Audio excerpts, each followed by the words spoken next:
Hola, muy buenas tardes para todos y todas, espero se encuentren muy bien. Hoy vamos a continuar con nuestras clases sobre el naturalismo, pero especialmente hoy vamos a abordar un tema muy interesante de lo que es el naturalismo contemporáneo. Ayer veíamos, o en otra oportunidad veíamos lo que era el profesor Ronald Dworkin con su texto de los derechos en serio. Hoy vamos a ver a John Finnis con la ley natural y el derecho y los derechos naturales. Bueno, bienvenidos y bienvenidas todos y todas. Vamos a empezar entonces. Como siempre les digo, es muy importante ver el contexto detrás de ese libro, de ese artículo, o en este caso, de toda esa teoría del profesor John Finnis. Y para eso es necesario entender quién era, conocer un poco sobre el profesor John Finnis. El profesor John Mitchell Finnis nació en Adelaida, en Australia, en el año 1940. Sus primeros estudios universitarios los realizó en su país de origen. Posteriormente viajó a Inglaterra, donde se integró a la Universidad de Oxford y pues aquí viene un dato importante. Él fue alumno del profesor Herbert Hart y pues él le apoyó y lo inspiró a concluir su tesis doctoral que se llamó sobre The Idea of Judicial Power en 1965. Entonces, John Finnis podemos decir que encontró como esa especie de inspiración en su maestro Herbert Hart, que fue quien fue el encargado de conducir su tesis doctoral, pero que además le hizo un encargo, le dijo, necesito que escriba por favor sobre la ley natural y los derechos naturales, y de ahí surge la obra. John Finnis nunca objetó el nombre de ese texto y lo bautizó de esa forma, tal como lo sugirió su maestro Herbert Hart. De la misma forma, es importante conocer algunos antecedentes teóricos que fundamentan o que permiten entender cuál fue como esos criterios que tuvo en cuenta el profesor Finis. Y en ese sentido es importante decir que, bueno, por supuesto estuvo influenciado por su maestro Herbert Hart, quien a su vez también estaba inspirado en aportes de Kelsen, pero que también, si ustedes recuerdan a Hart, Hart se utilizaba como crítica toda la escuela de Bentham y Austin, pero adicionalmente Finney se basa en Stone y Hopewell, que tienen diferentes aportes que en general redundan sobre lo que es una postura pragmática utilitarista del derecho. Adicionalmente, pues él también recepciona todos esos diálogos y esas críticas a su maestro Herbert Hart de lo que es el concepto de derecho, que fueron encabezados por Leon Fuller, quien fuera el que propuso el caso de los exploradores de cavernas, y Ronald Dworkin, como ayer lo vimos. Pero adicionalmente es importante y relevante conocer que él también se fundamentó en la epistemología de Hume y Russell, teniendo en cuenta, digamos, todo ese desarrollo de esas escuelas, de esa postura epistemológica posterior al racionalismo, y que es importante entenderlo porque allí parten sus diferentes concepciones. También se basó en el naturalismo clásico de Platón, de Aristóteles y especialmente de Santo Tomás de Aquino, del que toma conceptos como el bien y que él desarrolla a partir de lo que se llama el bien común. También recibió unos aportes teóricos de la ética de Germain Grises, importante porque esa ética hace que no se pierda esa conexión entre el derecho y la moral. Por esa razón es muy, muy importante que se tengan en cuenta ese tipo de aportes éticos. Y pues, entre otros, también se menciona que Lonergan fue uno de sus maestros y que también lo influyó para que se apartara un poco de lo que era la epistemología de la metafísica y la ética empirista, sino que y si es un estudio mucho más juicioso y concienzudo, lo que lo lleva a postular el racionalismo como uno de los fundamentos de su teoría, que más adelante pues les voy a explicar. Pues bueno, es importante señalar que el maestro John Finnis hace parte de lo que es esa nueva escuela que se llama la nueva escuela del derecho natural, en el que se toman algunas corrientes que son predecesoras y que han fundamentado el naturalismo en otras etapas, como en el teológico y en el racionalista, y que hace una condensación de ambos criterios para poder señalar una nueva escuela del derecho.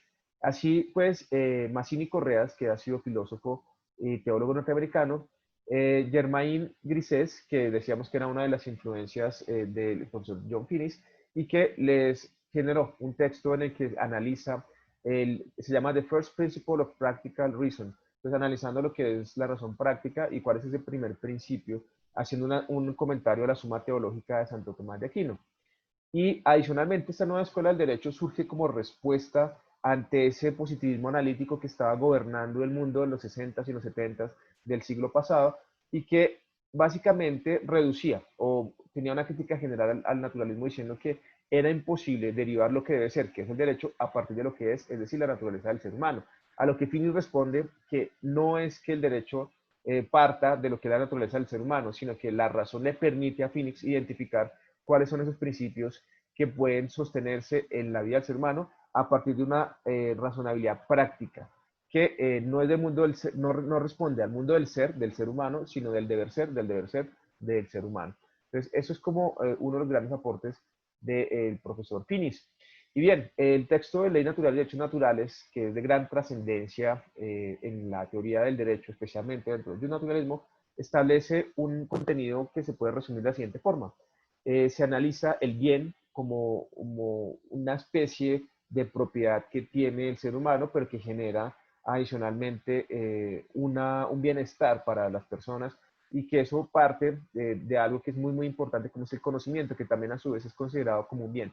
Pero adicionalmente él hace o desarrolla una teoría en la que considera unos bienes esenciales, donde hay unos valores básicos, donde hay unas exigencias básicas, donde la razonabilidad práctica, donde se analiza la comunidad y el bien común, la justicia, los derechos, la autoridad, el derecho, obligación y las leyes injustas, haciendo alusión a todos esos principios inicialmente abordados por Santo Tomás de Aquino.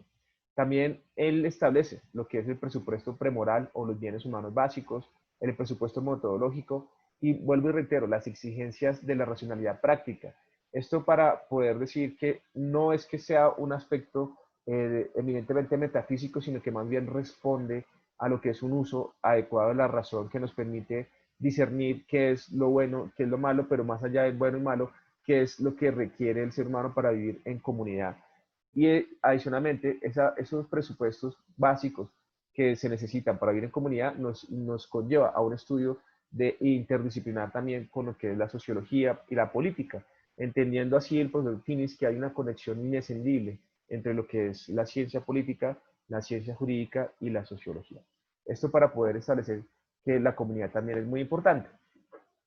Toda su teoría entonces se basa, como le decía, ese era el contenido, pero toda su teoría se basa en la existencia de unos valores o bienes básicos, que básicamente establece que son intrínsecamente valiosos y se encuentran todos en el mismo nivel de importancia, que cuando se habla de bienes básicos se hace referencia a todas esas cosas que son buenas para la existencia humana y que además parte de algo, de una teoría de lo que es del bien que postuló en su tiempo Santo Tomás de Aquino, uno de los grandes filósofos del derecho. Entonces, Finis considera que si el derecho ha de servir al ser humano y operar con plena validez jurídica, debe fomentar o por lo menos no perjudicar esos bienes básicos. Es decir, que el derecho debe proteger, conservar ese tipo de bienes que hacen parte de toda esa estructura del ser humano y que se identifican a partir de lo que es la racionalidad del ser humano y que son esenciales para hacer el florecimiento humano, es decir, para posibilitar la actualización de las potencialidades que encierra la naturaleza humana. De tal manera que ese origen de esa concepción de finiciana, como lo llaman algunos, de los bienes básicos se sustenta en la idea del bien que parte de Santo Tomás de Aquino, que bien es todo aquello que nos sirve para desarrollar el arte, para desarrollar la espiritualidad y para desarrollar la vida en sociedad. Eso es lo que está bien. Y pues Santo Tomás de Aquino lo resumía de la siguiente forma, decía, todo eso, lo que es bien, es lo que se inclina hacia el bien común de las cosas, la conservación del mismo, de la misma naturaleza, o sea, lo que conserva la vida, eso está bien. Lo que la destruye, pues eso está mal. Lo que es común a los hombres y la unión, esto es un postulado atomista, la unión del macho y la hembra, la educación de los hijos, la existencia del hombre de conformidad con su naturaleza de ser racional, el deseo de conocer a Dios, el deseo de vivir en sociedad, evitar la ignorancia y no dañar al prójimo. Son algunos de los elementos fundamentales dentro de lo que era la noción del bien, como esa inclinación del ser humano hacia esta tipo de conocimiento, de espiritualidad y de bienes naturales. Pero, pues para la teoría de Finis, Finis define 7 bienes básicos, entre ellos son los siguientes, vida, la vida es, pues, por supuesto, el bien básico más importante del ser humano, el juego, entendiéndose como ese espacio que debe tener el ser humano para poder recrear, y el juego no solo implica, pues, esparcimiento, sino que permite esa creación, el conocimiento como uno de los bienes básicos importantes, además, para poder fundamentar todas las teorías, en este caso, inclusive la teoría del derecho, la experiencia estética, que es ese acercamiento con lo bello, con lo ideal. El ser humano tiene que propender hacia descubrir toda esa estética. la amistad como uno de los mayores, de las relaciones más importantes que se surten entre los seres humanos, la religión como un escenario donde el ser humano puede conectarse con Dios y algo muy importante para la teoría del derecho y es la razonabilidad práctica, libertad y razón que nos permiten tomar decisiones. Y ese es como el pilar de la teoría de John Finnis, y es que todo se basa en la razonabilidad práctica. Es decir, que se mezcla esa libertad que tenemos como seres humanos y con esa razonabilidad y podemos llegar a tomar decisiones que son fundamentales. Son 7 bienes básicos entonces que propone pues John Finnis.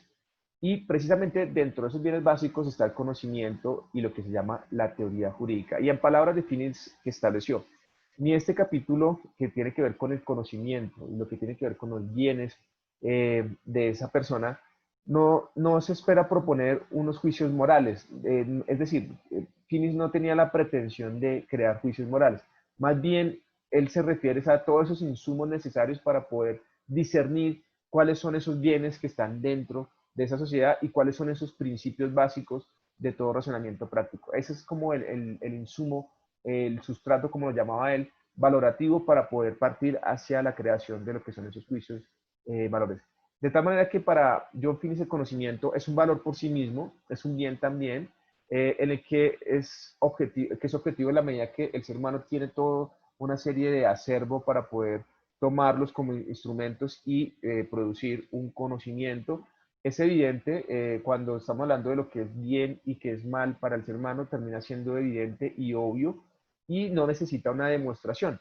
También decía Finis que es inderivable porque ninguno de estos bienes dependen de otro, sino que es parte de esa misma naturaleza del ser humano y que se reconocen por vía de ese razonamiento. Y es que en ese sentido no dependen de unos hechos concretos, sino que siempre van a ser parte de ese conjunto de bienes que tenemos los seres humanos. De esa forma, pues dice que el conocimiento, en todo caso, para poder llegar a una teoría acertada, debe basarse en los principios de correcto entendimiento. ¿Qué principios, qué es un principio de correcto entendimiento? Pues son premisas, postulados universales que permiten ver cómo un razonamiento es correcto o no. Y por supuesto, tiene que, y acude a la lógica aristotélica en la medida que acude a los principios de identidad, de no contradicción, de tercero excluido y de razón suficiente, porque esto es lo que permite que haya coherencia entre lo que son los bienes del ser humano, lo que es bien y lo que realmente el derecho debe procurar o proteger para, no solo para un individuo, sino para toda la colectividad. Por lo tanto, la razón es la que permite entender cómo funciona esa lógica dentro del desarrollo del derecho. Es decir, que se debe esperar una razón adecuada de por qué algo es de un modo y no en vez de otro. Adicionalmente, las tesis deben ser refutadas de conformidad con la estructura misma del argumento, de ese conocimiento previo y relacionado con esa realidad social. Los fenómenos han de ser considerados reales a menos que haya alguna razón para distinguir entre la apariencia y la realidad. Eso entre, digamos, algunos principios de correcto entendimiento, pero básicamente decía que estos principios tienen unas características y son, no son demostrables, no describen el mundo, son objetivos y son evidentes.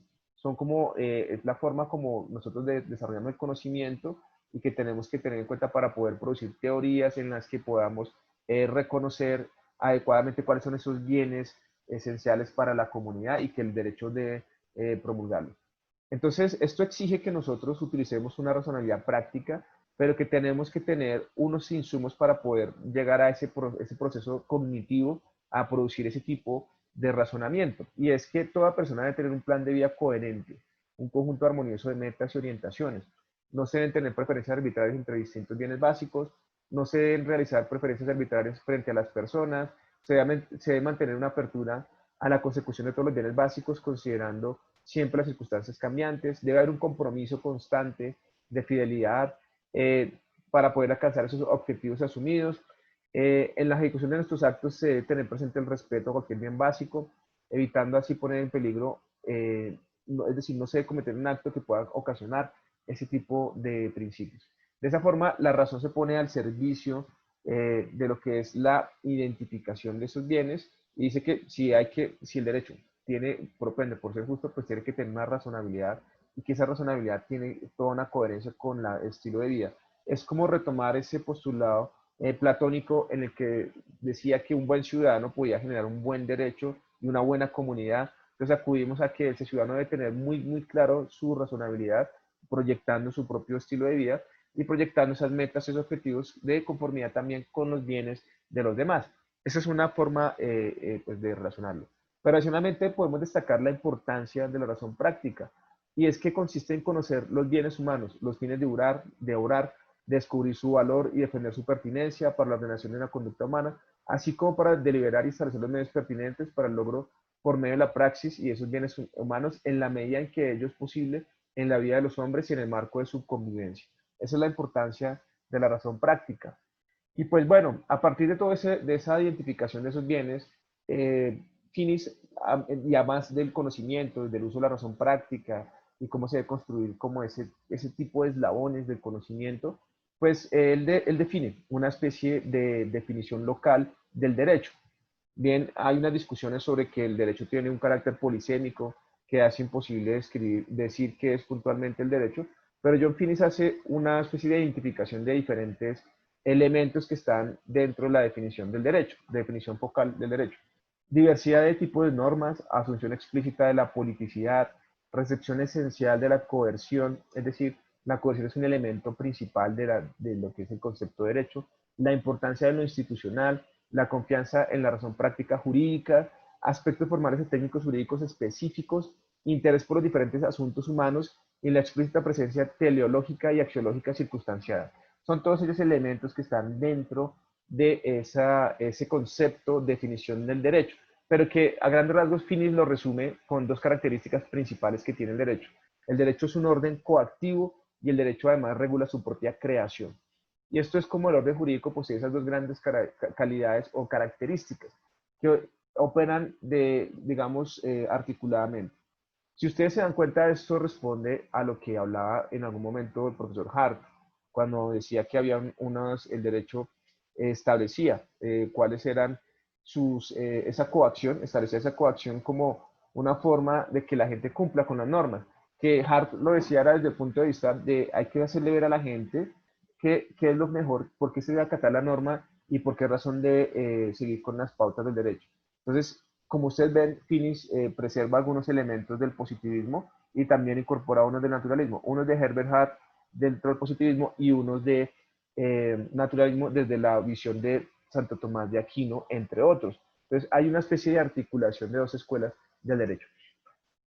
Y bien, frente al tema precisamente de lo que es el positivismo y esto, pues Finis define dentro de su teoría naturalista lo que es el imperio del derecho, diciendo que el imperio del derecho son reglas que son prospectivas, no retroactivas, que si fueran, digamos, que fueran retroactivas, pues no se podrían cumplir. Sus reglas son promulgadas, son claras, coherentes entre sí. La dictación de decretos y órdenes aplicables a situaciones relativamente limitadas está orientada por reglas promulgadas, claras, estables y relativamente generales. Y en fin, la idea del imperio del derecho, concluye Finis, no es solo una técnica de administración, sino una forma que tiende a reducir la eficiencia para el mal de un gobierno malo, pues limita como esa libertad arbitraria que podría tener el gobierno. Entonces lo limita y lo mete dentro de un contexto en el que le establece cómo debe ser el derecho y que también lo tiene que acatar precisamente el Estado como un sujeto de derecho. Y pues bien, para Finis lo más importante es el bien común. Él establece todo ese imperio del derecho, establece también ese contexto de la definición focal del derecho hacia el bien común y pues obviamente dentro de la teoría de lo que era para él los bienes esenciales de la comunidad. Entonces, para él es el bien común. ¿Y qué es el bien común para Finis? Es un conjunto de condiciones que capacita a los miembros de una comunidad para alcanzar por sí mismos objetivos razonables o para realizar razonablemente por sí mismo el valor o los valores para los cuales ellos tienen razón para colaborar mutuamente en una comunidad. Hay que ser insistentes que toda la dimensión valorativa que aparece con el nombre de bien común incluye la justicia y los derechos. El objetivo de la justicia no es la igualdad, sino el bien común. Es decir, que se vinculan todos los seres humanos dentro de una colectividad para trabajar en procura de todos los demás seres de esa comunidad.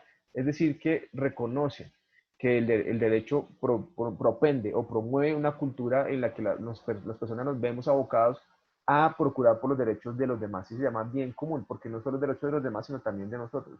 Cuando la otra persona está bien, nosotros también estamos bien y se genera un bienestar común. De allí que ustedes ven, por ejemplo, en el articulado de la Constitución Política del 91 se establece que el bien común prevalece sobre el bien particular. y hay nociones como la función social de la propiedad, como la responsabilidad solidaria, etcétera, etcétera, que involucra ese tipo de conceptos o de contextos desarrollados por Finis.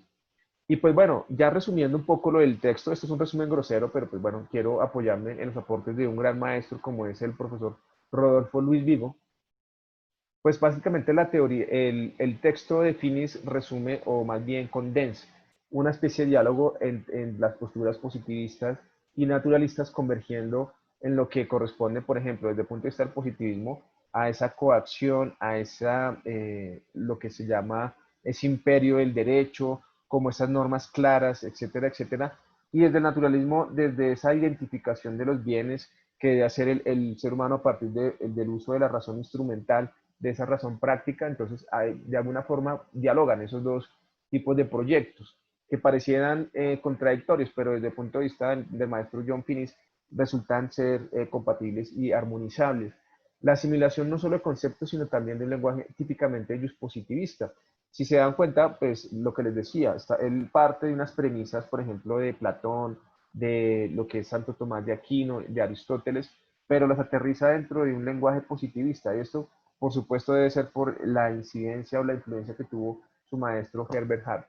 También rechaza a servirse directamente y prioritariamente de explicaciones metafísicas o antropológicas. Y aquí es donde muchos han criticado al maestro Finis, diciendo que se desvía de lo que es el naturalismo cotidianamente reconocido. En ese sentido, pues, ese es uno de los resúmenes. También dice que el método gradual y reflexivo para alcanzar su definición focal del derecho es muy interesante en la medida que permite ir identificando los diferentes bienes de los seres humanos. Básicamente, lo importante es que la consideración particular que tiene el maestro Fines nos ayuda a entender un poco la interacción entre derecho natural y el derecho positivo. Hay unas críticas diciendo que de pronto él no hace una distinción clara entre lo que es ley natural y derecho natural, que para él es lo mismo, pero en términos prácticos no puede ser.